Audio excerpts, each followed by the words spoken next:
नमस्कार दोस्तों।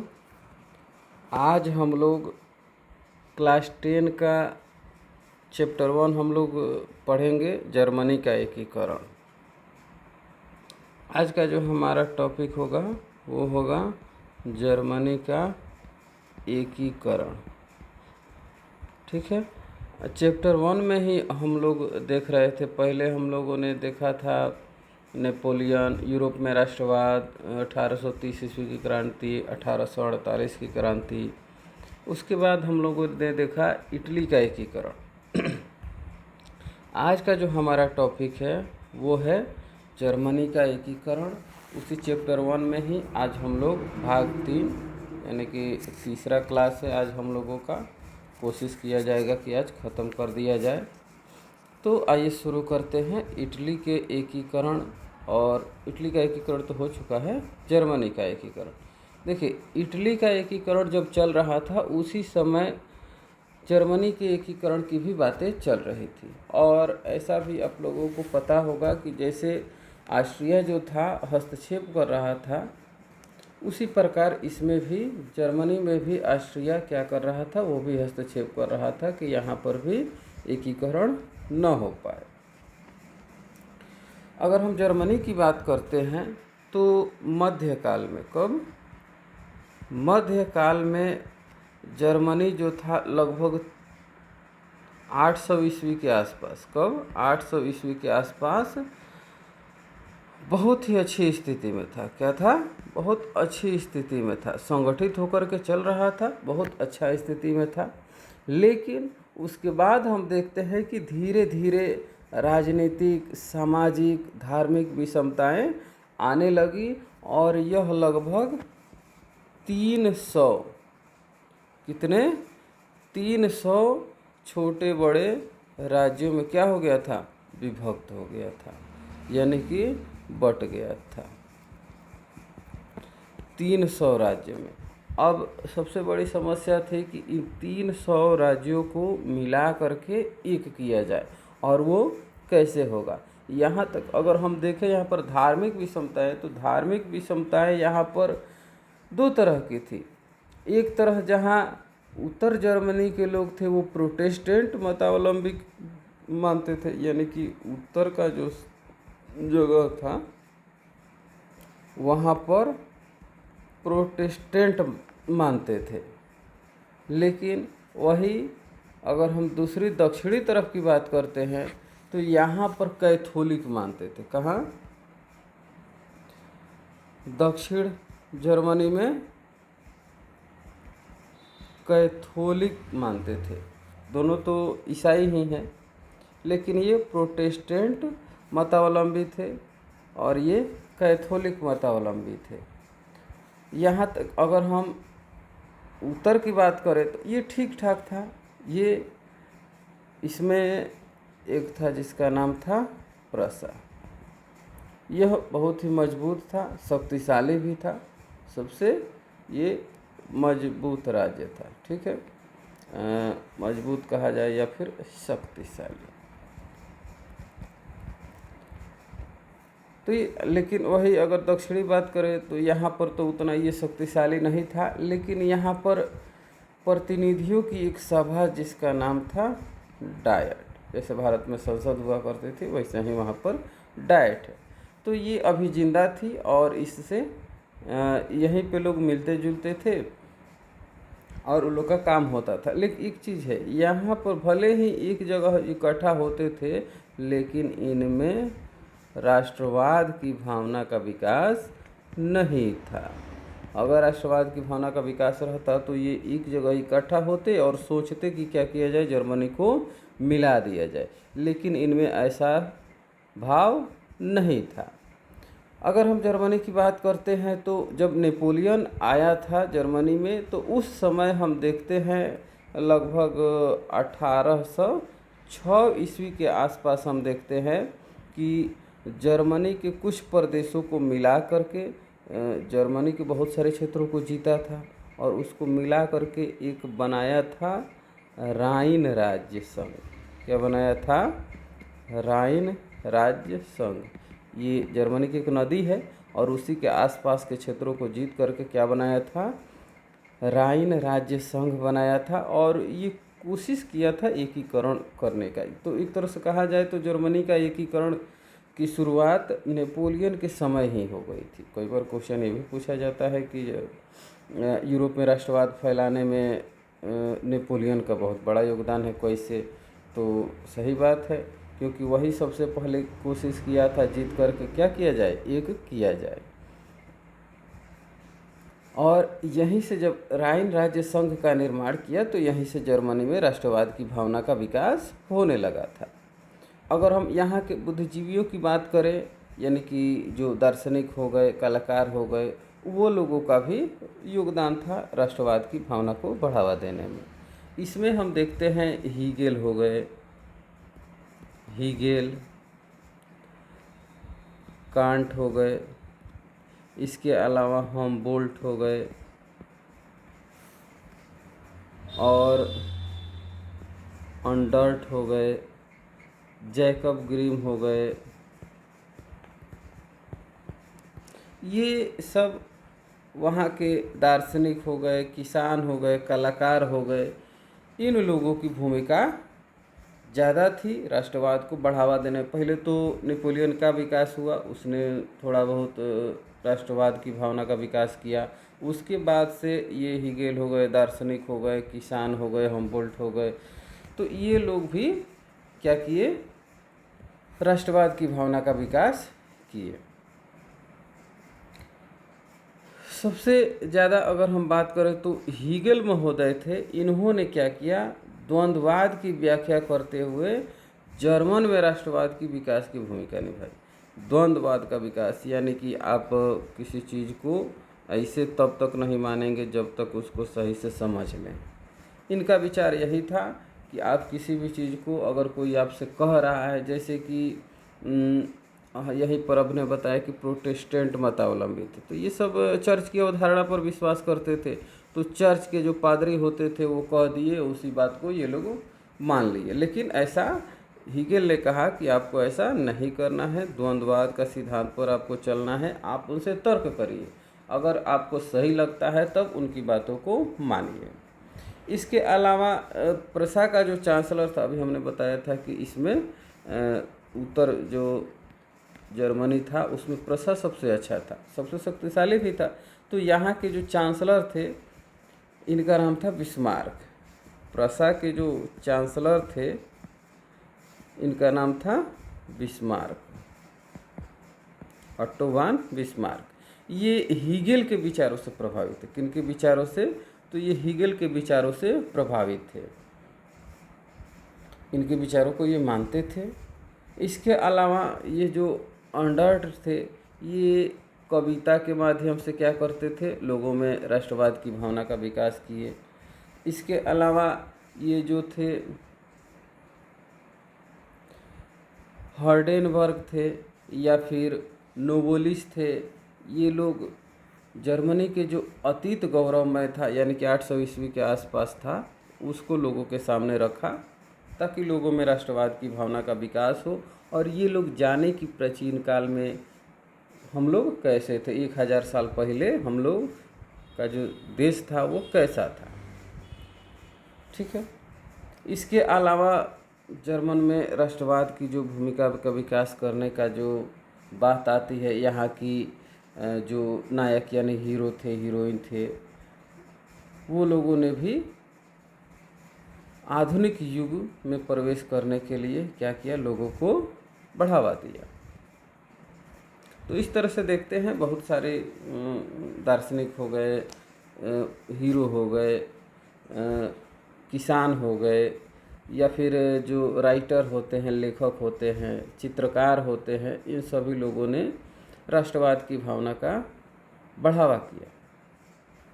ठीक है। इसके अलावा यहाँ पर एक शिक्षक और विद्यार्थी, देखिए यहाँ पर शिक्षक और विद्यार्थी की यहाँ पर एक संस्था बनाई गई जिसका नाम था ब्रूसेन सेफ्ट। ब्रूसेन सेफ्ट नामक एक सभा बनाई गई जहाँ पे शिक्षक और विद्यार्थी क्या करते थे, मिलते थे और यहीं से ये लोग आंदोलन की भी शुरुआत करते, क्योंकि पढ़े लिखे लोगों को ज़्यादा ज़रूरत पड़ती है आंदोलन में। अगर अनपढ़ रहेंगे तो उनको सही मार्गदर्शन नहीं मिल पाएगा। इसलिए शिक्षक और विद्यार्थी मिलकर के ब्रूसेन सेफ्ट नामक एक सभा बनाई।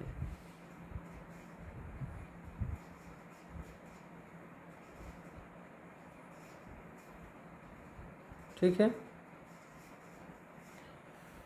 इसके अलावा आगे हम देखते हैं कि वाइमर राज्य का जो येना विश्वविद्यालय था, क्या नाम था उसका, येना विश्वविद्यालय।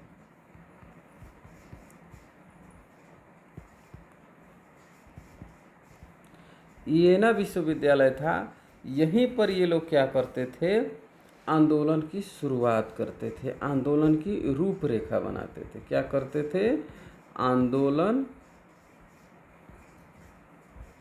का एक तरह से कहा जाए तो ये केंद्र था। क्या था, आंदोलन का केंद्र था, यानी कि यहीं से आंदोलन की शुरुआत होती थी, आंदोलन की रूपरेखा तैयार की जाती थी कि कैसे हम लोगों को आंदोलन आगे बढ़ाना है। ठीक है। इसके अलावा आगे अगर देखते हैं तो वहाँ पे जो थे, ये तो हो गया कि कौन कौन से लोग इसमें आगे बढ़ रहे थे और कैसे कैसे जर्मनी में एकीकरण की शुरुआत हुई। ठीक है। आगे हम लोग देखते हैं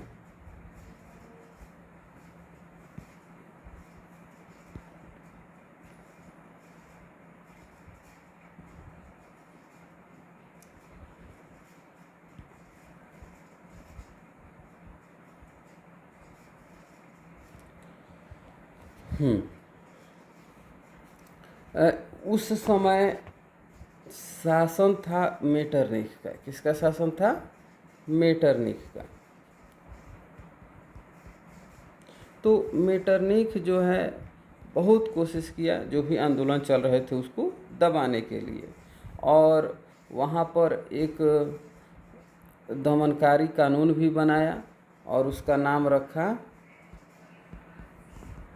कार्लसवाद का आदेश।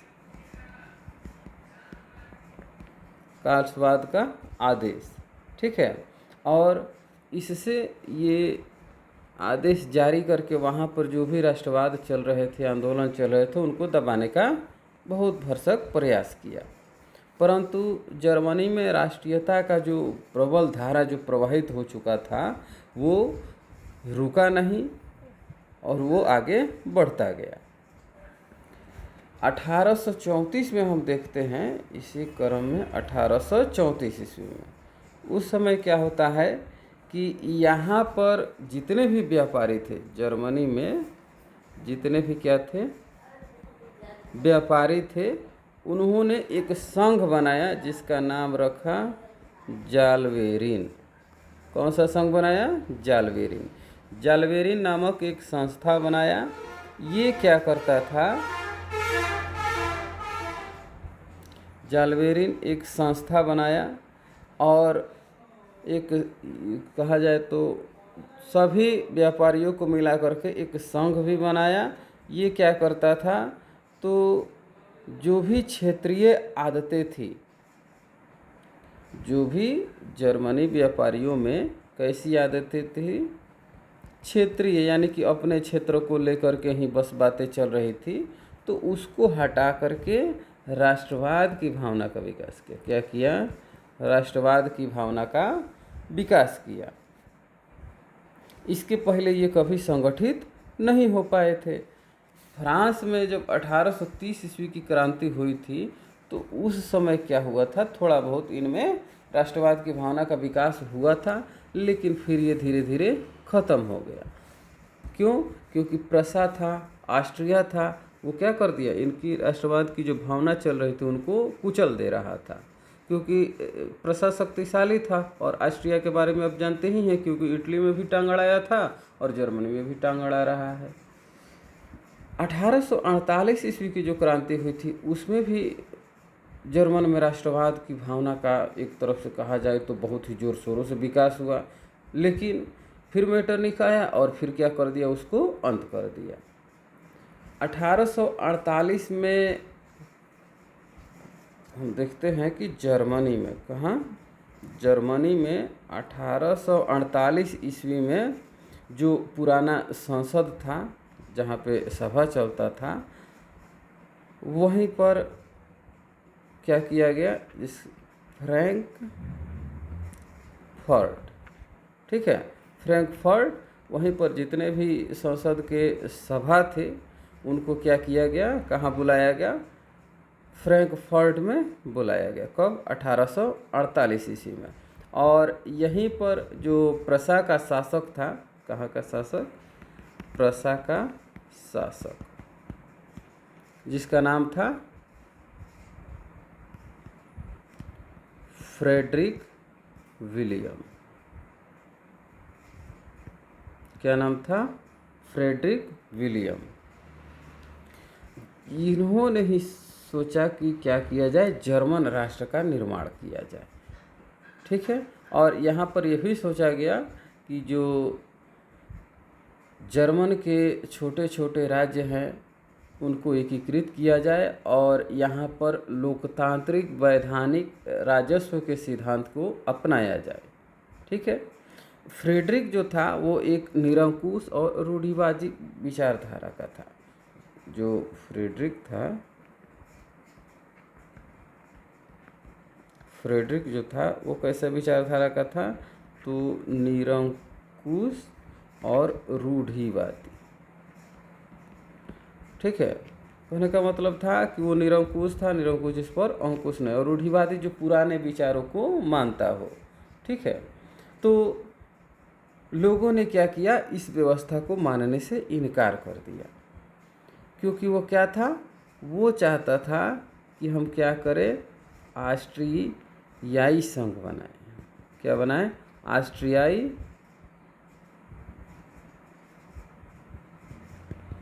संघ बनाए, यानी कि ऑस्ट्रिया से मिलजुल करके।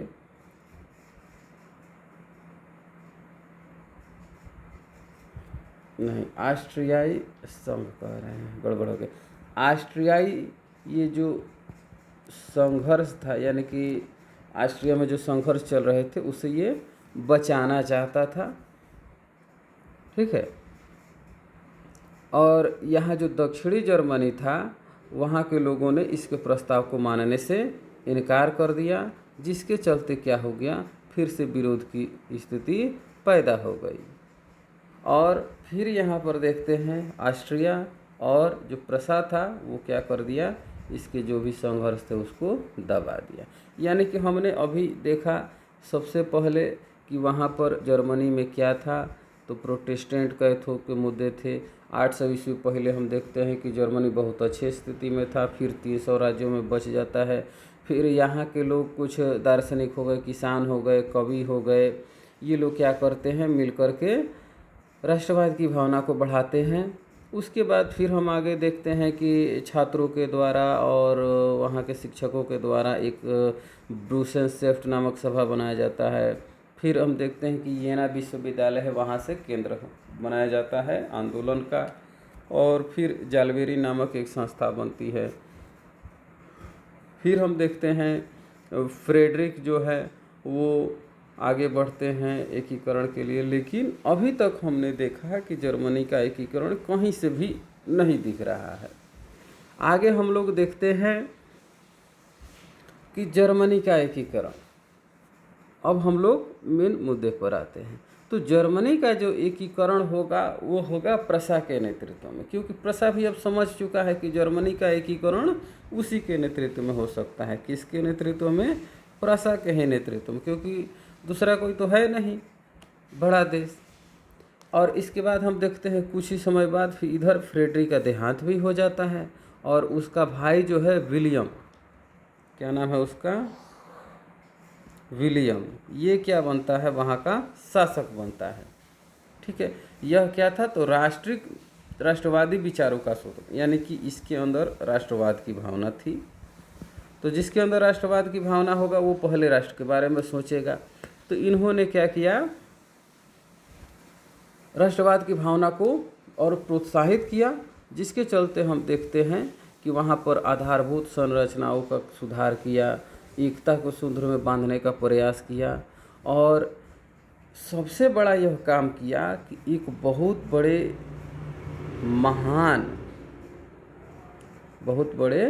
और महान कूटनीतिज्ञ जिसका नाम था बिस्मार्क। क्या नाम था? बिस्मार्क। और बिस्मार्क को इन्होंने क्या बना दिया? अपना चांसलर बना दिया। सबसे बड़ा काम किया, बिस्मार्क को चांसलर बना दिया। जिस प्रकार हम इटली के एकीकरण में देखे थे काउंट काबर के योगदानों को, ठीक उसी प्रकार उससे भी कहीं बढ़ के योगदान जो दिया है वो है बिस्मार्क ने दिया है जर्मनी के एकीकरण में। बिस्मार्क के बारे में थोड़ा सा हम देखते हैं। तो बिस्मार्क जो था, बिस्मार्क ये जर्मनी में जो वहाँ की जो संसद की सभा थी जिसका नाम था डायट, ठीक है, ये उसका क्या हुआ करता था? प्रतिनिधि हुआ करता था। ठीक है, प्रतिनिधि हुआ करता था। और वहीं से जब ये बोलता था तो विलियम जो थे उसको देख करके प्रभावित हुए थे, और ये डाइट में ही अपना कूटनीति का परिचय दे रहा था। ये एक कट्टरवादी और राष्ट्रवादी, देखिए कट्टरवादी सबसे बड़ा शब्द है, कट्टरवादी और कट्टरवादी राष्ट्रवादी था। कट्टरवादी राष्ट्रवादी क्या हुआ? यानी कि राष्ट्रवादी था, राष्ट्र के भावना जो थी इसके अंदर कूट कूट के भरी थी, लेकिन कट्टरवादी था, यानी कि राष्ट्र की भावना के, यानी कि राष्ट्र के अलावा इसको कुछ नहीं सोचना था, कुछ ये सुनना ही नहीं चाहता था। कट्टर जैसे कि एकदम कूट कूट के इसके अंदर भरा हो राष्ट्रवाद की भावना, उस टाइप का यह आदमी था। और एक और चीज़ है कि वहाँ जो सैनिक का जो महत्व था उसको भी यह समझता था, यानी कि बिना सैन्य शक्ति के संभव नहीं होगा। तो इन्होंने क्या किया? सैन्य शक्ति को बढ़ाना है। ठीक है, सैन्य शक्ति को क्या किया? बढ़ावा दिया। और एक और चीज़ है, इन्होंने एक नीति बनाई जिसको कहा जाता है रक्त एवं लौह की नीति। कौन सी नीति? रक्त और लौह की नीति। तो ये ऑब्जेक्टिव में क्वेश्चन भी पूछा हुआ है कि रक्त एवं लौह की नीति का अवलंबन किसने किया? तो रक्त एवं लौह की नीति का अवलंबन किसने किया? तो बिस्मार्क ने किया। ठीक है, ये ऑब्जेक्टिव में क्वेश्चन कई बार पूछा हुआ है। तो हम लोग आगे बढ़ते हैं। ठीक है, तो यहाँ तक हम लोगों ने देखा कि विलियम जो है वो क्या कर रहे हैं, वो बिस्मार्क को चांसलर बनाते हैं, और फिर वहीं से जर्मनी के एकीकरण की जो बातें हैं वो जोर पकड़ती हैं।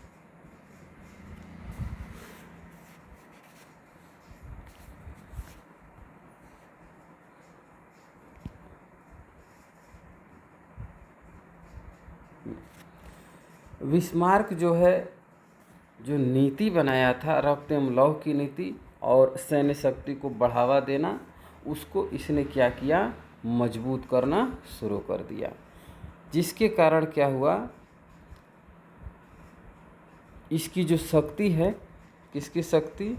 जो प्रशा की जो शक्ति है वो बढ़ने लगी, प्रशा की शक्ति बढ़ने लगी। ठीक है, और ऑस्ट्रिया से अगर हम देखें तो ऑस्ट्रिया से किसी भी मायने में यह कम नहीं रहा, अपना शक्ति बढ़ाने लगा। फिर हम देखते हैं कि बिस्मार्क जो है वो ऑस्ट्रिया के साथ मिलकर के 1864 में क्या करते हैं? सेल्सविन और होल्स्टीन राज्यों के मुद्दों को लेकर के कहाँ पहुँच जाते हैं? डेनमार्क पर आक्रमण कर देते हैं। ठीक है, किसके साथ मिलकर के? ऑस्ट्रिया के साथ मिलकर के। ये बिस्मार्क जो हैं कब? तो 1864 ईस्वी में क्या करते हैं? सेल्सविग और होल्स्टीन। ठीक है, राज्यों के मुद्दे को लेकर के ये डेनमार्क पर आक्रमण कर देते हैं। किस पर आक्रमण करते हैं? डेनमार्क। जब डेनमार्क पर आक्रमण करते हैं, क्यों करते हैं डेनमार्क पर आक्रमण? क्योंकि ये जो दोनों राज्य थे वो किसके नेतृत्व में थे? तो डेनमार्क के ही नियंत्रण में थे। ठीक है, इसलिए और एक और चीज़ है, आखिर इन्हीं दोनों राज्यों पर क्यों आक्रमण किया? तो इसका कारण ये था कि यहाँ पर जर्मन भाषी लोगों की संख्या ज़्यादा थी। ठीक है, तो इन्होंने सोचा कि अगर इन राज्यों को मिला देते हैं तो जर्मनी जो है और मजबूत हो जाएगा। ठीक है, इसलिए क्या किया? इस पर आक्रमण किया। और जीत के बाद हम देखते हैं सेल्सविग जो है जीत जाता है, जिसके कारण ये जो सेल्सविग था इस पर किसका नियंत्रण हो जाता है? प्रसा का नियंत्रण हो जाता है। लेकिन फिर इधर देखते हैं होल्स्टीन जो है ये किसके अधीन हो जाता है? तो ये हो जाता है ऑस्ट्रिया के अधीन। किसके अधीन? ऑस्ट्रिया के अधीन हो जाता है ये। ठीक है, और जर्मन में हम देखते हैं कि इस युद्ध के बाद राष्ट्रवाद की जो भावना है उसको समझिए एक तरह से भड़का करके विरोध फैला दिया गया। ठीक है, क्या कर दिया गया? यहाँ पर भड़का कर पूरे राष्ट्रवाद की भावना को और विरोध फैला दिया गया। और इसको कुचलने के लिए ऑस्ट्रिया की जो सेना है वो क्या कर रही थी? प्रसा को पार करके जाना था, तभी वो क्या करती? इसको रोक पाती, क्योंकि ऑस्ट्रिया के लिए भी दिक्कत था। ऑस्ट्रिया नहीं चाहता था कि एकीकरण हो सके और उसको क्या करना था? पार करके जाना था, जिसके चलते हम देखते हैं। और बिस्मार्क की जो नीति थी वो अलग ही थी, जिसके कारण बिना युद्ध के उसको पार नहीं कर सकता था। और एक और चीज़ है कि पूर्व में ही क्या कर चुका था? समझौता कर चुका था। किससे? फ्रांस से। फ्रांस से पहले ही समझौता कर लिया था। कौन किया था? प्रसा। एक चीज़ आपको याद होगा, इटली के एकीकरण में भी फ्रांस जो है पहले ही फ्रांस से समझौता कर लिया था। कौन? काउंट काबूर, कि अगर इसमें कोई हस्तक्षेप करता है ऑस्ट्रिया तो आपको क्या करना है? तटस्थ रहना है, कुछ नहीं करना है, या फिर आपको साथ भी देना है। ठीक इसी प्रकार पहले ही फ्रांस से समझौता कर लिया था प्रसा। किस लिए? कि अगर कोई बाहरी आक्रमण करता है तो क्या करना है? आपको साथ देना है। ठीक है, और नहीं तो तटस्थ रहना है। अगर ऑस्ट्रिया प्रसा युद्ध होता है तो उसमें आपको क्या करना है? तटस्थ रहना है, क्योंकि प्रसा जो है ऑस्ट्रिया से आगे निकल गया था तो हरा ही देता, इसलिए कहा कि तटस्थ रहना है। और ठीक जिस प्रकार इटली के एकीकरण में काउंट काबूर जो कुछ क्षेत्रों को दे दिए थे। ठीक है, कुछ क्षेत्र को क्या किए थे? दे दिए थे। किसको? फ्रांस को। ठीक है, ताकि फ्रांस कुछ नहीं बोले। ठीक उसी प्रकार यहाँ भी हम देख रहे हैं कि कुछ क्षेत्रों को देने का वादा करता है बिस्मार्क। और बिस्मार्क जो है इसी समय इटली के जो शासक थे जिनका नाम था विक्टर इमैनुएल। ठीक है, विक्टर इमैनुएल से संधि कर ली, जिसके तहत क्या हुआ कि ऑस्ट्रिया प्रसा अगर युद्ध होता है तो इटली को ऑस्ट्रियाई क्षेत्रों पर आक्रमण करना पड़ेगा। ठीक है, कि जब ऑस्ट्रिया और प्रसा और ऑस्ट्रिया क्या करेंगे? आपस में युद्ध करेंगे, तो उसी समय इटली क्या करेगा? वो भी ऑस्ट्रिया पर आक्रमण कर देगा, जिसके चलते क्या होगा? ऑस्ट्रिया जो है पूरी तरीक़ा से हार जाएगा। ठीक है, इसी में हम देखते हैं कि इसी क्रम में 1866 ईस्वी में क्या होता है? प्रसा के खिलाफ सेडोवा की युद्ध कर देता है। कौन करता है? ऑस्ट्रिया ही करेगा। क्योंकि इसी को ज़्यादा परेशानी है। तो ऑस्ट्रिया क्या करता है, प्रसा पर आक्रमण करता है। तो अब देखिए, मान लीजिए कि ये प्रसा हो गया, ये क्या इधर से ऑस्ट्रिया हो गया, ठीक है। ये ऑस्ट्रिया क्या करता है, प्रसा पर युद्ध करता है।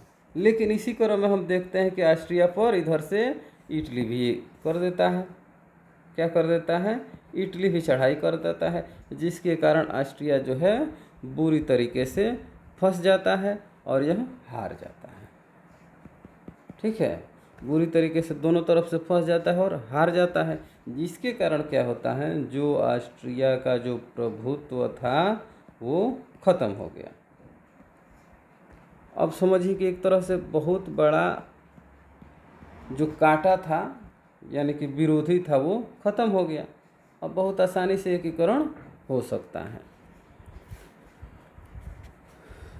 इस प्रकार देखते हैं, जब ऑस्ट्रिया का प्रभुत्व खत्म हो गया, इस तो देखते हैं लगभग 2/3 इसके हार के बाद हम देखते हैं कि लगभग 2/3 यानी कि 2/3 भाग जो है वो जर्मनी का एकीकरण हो गया।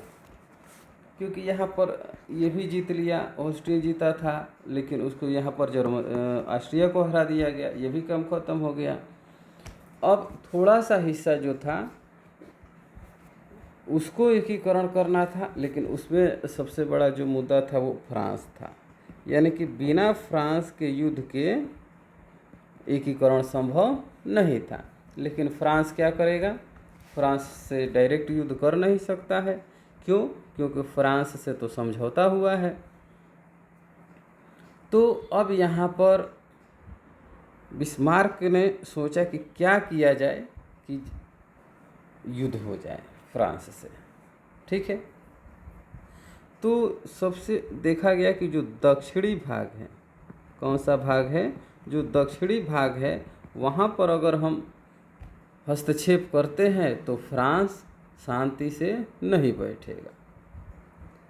इसलिए और यही सोच ही रहे थे, तब तक क्या हुआ कि वहीं पर एक मुद्दा आया, स्पेन की राजगद्दी का मामला उभरा। कहाँ पे? स्पेन में राजगद्दी का बात आया, यानी कि वहाँ का राजा कौन बनेगा। लेकिन वहाँ पर प्रसा के राजकुमार की दावेदारी थी, और चूँकि प्रसा के ही नेतृत्व में इधर एकीकरण चल रहा है, तो जो दावेदारी थी वो किसके थी? प्रसा के राजकुमार, ठीक है। प्रसा के राजकुमार के वहाँ पर दावेदारी थी कि वही वहाँ के राजा बन सकते थे, ठीक है। लेकिन फ्रांस क्या कर रहा है? इसका विरोध कर रहा है। फ्रांस जो है इसका विरोध किया। तो फ्रांस जब विरोध करता है तो प्रसा कहता है कि इस पर आप अपना एक लिखित वादा मांगिए, आप लिख करके दीजिए, ठीक है। क्या करिए? लिख करके दीजिए। अगला पेज में आते हैं, कह रहे कि आप उसको क्या करिए? लिख करके दीजिए। जब ये लिख करके देते हैं तो बिस्मार्क जो है, बिस्मार्क क्या करते हैं, इसको बहुत ही तोड़ मरोड़ कर, ठीक है, तोड़ मरोड़ कर प्रेस में जारी कर देते हैं। यानी कि प्रेस के सामने इसको बहुत ही उलट पुलट कर, यानी कि अपने तरीके से उसको पेश करते हैं। इतना ना उसको तोड़ मरोड़ कर पेश करते हैं कि फ्रांस जो है खुल करके विरोध में आ जाता है, ठीक है, खुल करके विरोध में आ जाता है। और 19 जून, कब? 19 जून 1870 को, 19 जून 1870 को फ्रांस का जो शासक था, जिसका नाम था फ्रांस का शासक, जिसका नाम था नेपोलियन,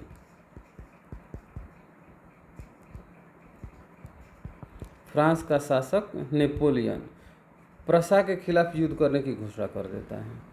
कब? 19 जून 1870 को, ठीक है, घोषणा कर दी। और यहाँ पर युद्ध हुआ सेडन का युद्ध। कौन सा युद्ध हुआ? सेडन का युद्ध हुआ। इसमें क्या हुआ? फ्रांसीसियों की ज़बरदस्त हार हुई, फ्रांस हार गया। और फ्रांस हारता है तो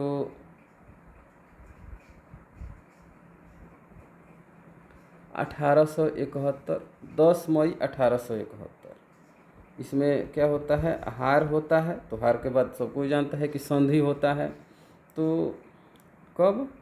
10 मई 1871 को क्या होता है? फ्रैंकफर्ट में। कहाँ? फ्रैंकफर्ट में संधि होता है। क्या होता है? संधि होता है। और दोनों राष्ट्रों के बीच शांति स्थापित करने की बात होती है। ठीक है। और इसी संधि के तहत हम देखते हैं कि जो फ्रांस या फिर ऑस्ट्रिया का जो हस्तक्षेप था जर्मनी से, वो हमेशा के लिए हट जाता है और एक महाशक्ति का पतन और दूसरी महाशक्ति किसका? जर्मनी का उदय होता है। ठीक है।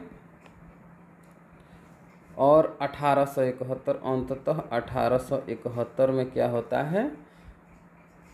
जर्मनी स्वतंत्र होकर के अपना मानचित्र में स्थान पा लेता है। तो इस प्रकार हम देखते हैं, उधर इटली का एकीकरण, इधर जर्मनी का एकीकरण, दोनों संभव हो पाता है।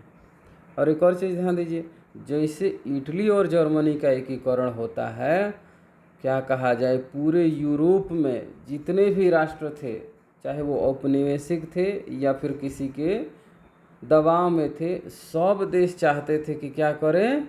उदय हो जाए, यानी कि अपना एकीकरण करे, अपना स्वतंत्र राज्य स्थापित करे।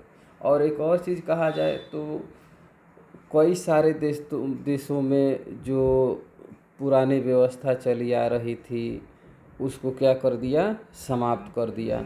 इसी क्रम में यूनान हो गया, हंगरी हो गया, बोहेमिया हो गया, कई देश जो है वो स्वतंत्र हुए। तो आगे हम लोग देखते हैं यूनान में राष्ट्रीयता का उदय। कहाँ पे? यूनान में। अगले पेज में आते हैं। कहाँ पे? यूनान में।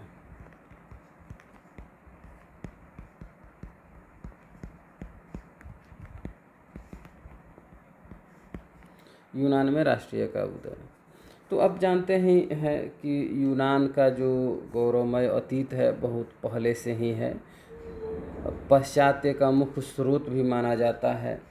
किसको? यूनान को। यानी कि पश्चिमी देशों में सबसे आगे यूनान को ही माना जाता है। यूनान की हम लोग सभ्यता पढ़ते हैं, वहाँ की जो साहित्य है, विचार है, दर्शन है, चिकित्सा विज्ञान है, हर क्षेत्रों में यूनान जो है पहले से ही आगे है। ऐसा कहा जाता है कि पुनर्जागरण काल में, कब? पुनर्जागरण काल में से ही हम देखते हैं यूनान जो है वो प्रेरणा का स्रोत रहा है। क्या रहा है? प्रेरणा का स्रोत रहा है। लेकिन इसके बावजूद भी हम देखते हैं कि यह किसके अधीन था? तो तुर्की साम्राज्य के अधीन था। किसके अधीन था? तो तुर्की के अधीन रहा है। और फ्रांस की क्रांति कब होती है? 1789 ईस्वी में। फ्रांसीसी क्रांति जैसे होती है वैसे इनमें भी राष्ट्रीयता की भावना की लहर दौड़ जाती है और जाति, धर्म, संस्कृति, ये जो इनकी पहचान थी वो धीरे धीरे क्या हो जाती है? वो एक होने लगती है। और ये क्या करते हैं? तुर्की से अपने आप को अलग करने के लिए आंदोलन चलाने लगते हैं। ठीक है। किसके अधीन था यूनान? तुर्की के अधीन में था। इसके बाद हम देखते हैं यहाँ पर हितेरिया फिलाइक नामक एक संस्था की स्थापना की जाती है। किसके नेतृत्व में? ओडेसा नामक स्थान पर। कौन से संस्था की स्थापना की जाती है? हितेरिया फिलाइक। हितेरिया फिलाइक नामक एक संस्था का विकास किया जाता है, स्थापना किया जाता है। कहाँ पे? ओडेसा, ओडेसा नामक स्थान पर। और क्रांति का जो नेतृत्व की बात करें तो यहाँ पर ये जो संस्था थी, सबसे पहले जो क्रांति हुआ था यहाँ पर, इसका नेतृत्व मध्यम वर्ग के लोगों ने किया। किसने किया? मध्यम वर्ग के लोगों के द्वारा। क्यों? क्योंकि उनकी संख्या ज़्यादा थी। जो अनपढ़ थे उनको कोई मतलब था नहीं, और जो उच्च वर्ग के थे उनकी संख्या बहुत कम थी। तो मध्यम वर्ग के लोग ही इसका नेतृत्व किए। और जितने भी यूरोपवासी थे यूनान के, वो सब क्या चाहते थे? सम्मान चाहते थे। ठीक है, इसलिए इन्होंने आगे बढ़ा। इंग्लैंड का एक कवि था। कहाँ का? इंग्लैंड का एक कवि था जिसका नाम था लॉर्ड बायरन। क्या नाम था? Lord Byron. ठीक है, यह यूनानियों की स्वतंत्रता के लिए लड़ते लड़ते क्या हो गया? शहीद हो गया। बेचारा मर गया, लड़ते लड़ते मर गया। अब क्या हुआ? सब लोगों के मन में सहानुभूति की लहर दौड़ गई कि भाई ये इंग्लैंड का था, हम लोगों के लिए लड़ते लड़ते शहीद हो गया, जबकि उसको न साम्राज्य चाहिए, न धार्मिक या फिर कोई भी वो कुछ नहीं चाहता था, लेकिन हम लोगों के लिए लड़ते लड़ते शहीद हो गया। इसलिए लोगों के मन में और क्या हुआ? राष्ट्रवाद की भावना का एक तरह से कहा जाए तो विस्फोट हो गया। अब क्या हो गया कि जो तुर्की के शासक थे उनके द्वारा यूनानी स्वतंत्रता संग्राम में जितने भी लोग थे उनको कुचलने का प्रयास किया गया, क्योंकि यह जो है बहुत विशाल रूप ले लिया था। तो इसी क्रम में हम देखते हैं 1821 ईस्वी में। कब? 1821 ईस्वी में देखते हैं अलेक्जेंडर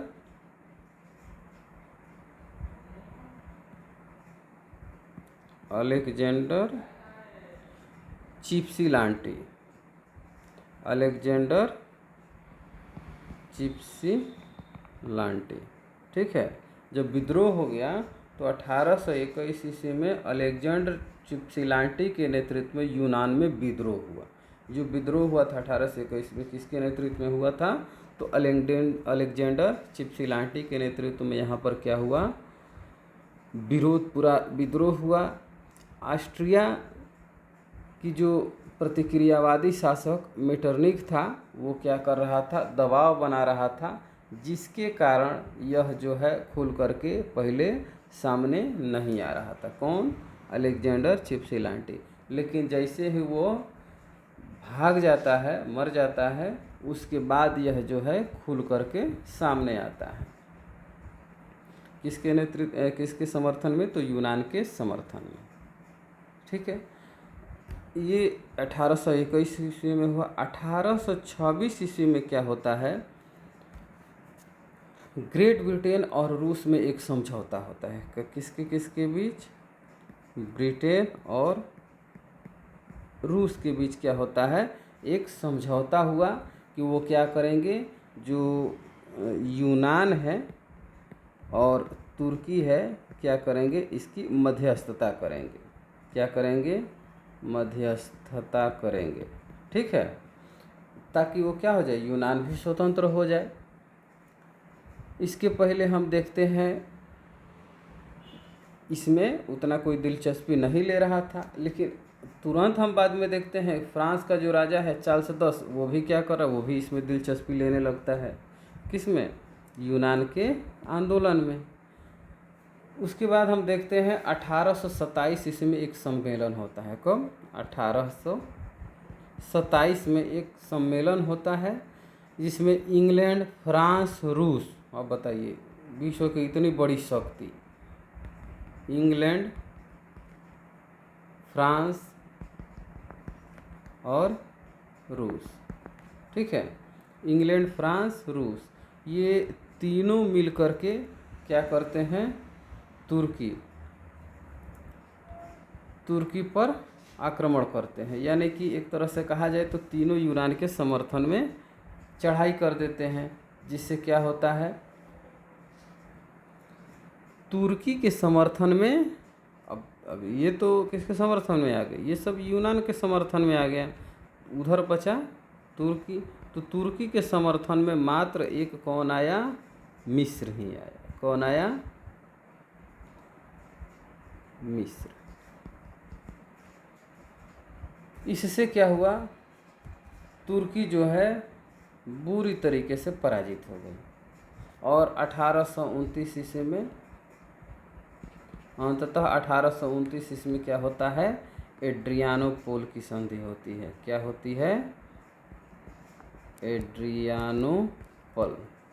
एड्रियानोपल की संधि होती है 1829 ईस्वी में, जिससे नाम मात्र यानी कि बहुत कम, नहीं के बराबर अधिकार बचा किसका, तुर्की का, और वो भी धीरे धीरे क्या हो गया, ख़त्म हो गया। और अंततः 1832 ईस्वी में हम देखते हैं क्या होता है, यूनान भी स्वतंत्र हो जाता है। ठीक है, इस प्रकार हमने देखा कि यूनान का भी स्वतंत्र हुआ। आगे हंगरी है, तो हंगरी में यहाँ पर जो 1848 ईस्वी की क्रांति हुई थी ऑस्ट्रिया पर, तो यहाँ पर भी कोसूथ और फ्रांसिस डिक जो क्रांतिकारी थे, यहाँ पर वर्गविहीन समाज की स्थापना करने के लिए आंदोलन चलाया गया और 31 मार्च 1848 को ऑस्ट्रिया की सरकार जो थी वो हंगरी की बातों को मान लेती है और वहाँ पर मंत्री परिषद की स्थापना होती है और धीरे धीरे हंगरी भी अस्तित्व में आ जाता है। वैसे ही 1830 ईस्वी की क्रांति के समय ही हम देखते हैं पोलैंड में भी आक्रमण चलते हैं, लेकिन पोलैंड पर कुछ खास असर नहीं पड़ता है। तो ये तो 1830 ईस्वी की बात है। बोहेमिया है, वहाँ पर भी कुछ खास असर नहीं पड़ता है। आगे अगर हम बात करें इसके परिणाम की बात, तो यूरोप में जो राष्ट्रवाद की भावना फैली थी, इसका क्या परिणाम हुआ, तो इसके परिणाम की बात करें तो हमने देखा 1830 ईस्वी की क्रांति, 1848 ईस्वी की क्रांति, नेपोलियन के अभियान, मेटरनिख युग, मेजिनी, काउंट काबूर, गैरिबाल्डी, फिर इधर हमने देखा बिस्मार्क, इन सभी बड़े बड़े नेताओं का उद्भव हुआ। इटली का एकीकरण हुआ, जर्मनी का एकीकरण हुआ। एक और कहा जाए तो जितने भी छोटे देश थे, औपनिवेशिक देश थे, जिस पर बड़े बड़े देशों के द्वारा शोषण किया जाता था, वो क्या हो गया, सब खत्म हो गया और औद्योगिक क्रांति की आधारशिला हुई। यानी कि जो औद्योगिक क्रांति की तो शुरुआत तो पहले ही हो चुकी थी, लेकिन जो एक देश दूसरे देश को दबाने की कोशिश में था, वो धीरे धीरे लोगों के मन से ख़त्म हुआ और बहुत सारे बड़े बड़े, कितने भी बड़े बड़े जो देश थे उनका उद्भव हुआ। ठीक है, इसके अलावा धार्मिक, सामाजिक जो भी सुधार आंदोलन थे वो हुए और लोगों में राष्ट्रीय चेतना का विकास हुआ। क्या हुआ, राष्ट्रीय चेतना का विकास हुआ। इसके अलावा देखते हैं भारत में भी हम देखते हैं, यूरोप का क्या है, जब पूरे विश्व में ये फैला और उस समय यूरोप आगे था, ऐसा माना जाता था, क्योंकि यूरोप में ही आते हैं जितने भी विकसित देश थे। अगर उधर की बात छोड़ दिया जाए तो ब्रिटेन हो गया, फ्रांस हो गया, या फिर इधर हम देखते हैं कि जर्मनी हो गया, भारत पर भी ब्रिटेन का ही था, तो भारत पर भी इसका प्रभाव पड़ा। जब 1789 ईस्वी में फ्रांसीसी क्रांति होती है, तो उस समय भारत में मैसूर का एक शासक था जिसका नाम था टीपू सुल्तान। क्या नाम था,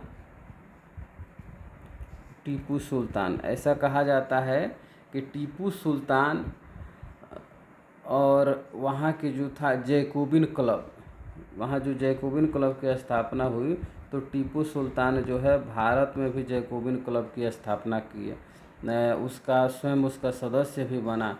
इसके अलावा जो श्रीरंगपट्टनम है, श्रीरंगपट्टनम में इसका प्रतीक एक पेड़ भी लगवाया था।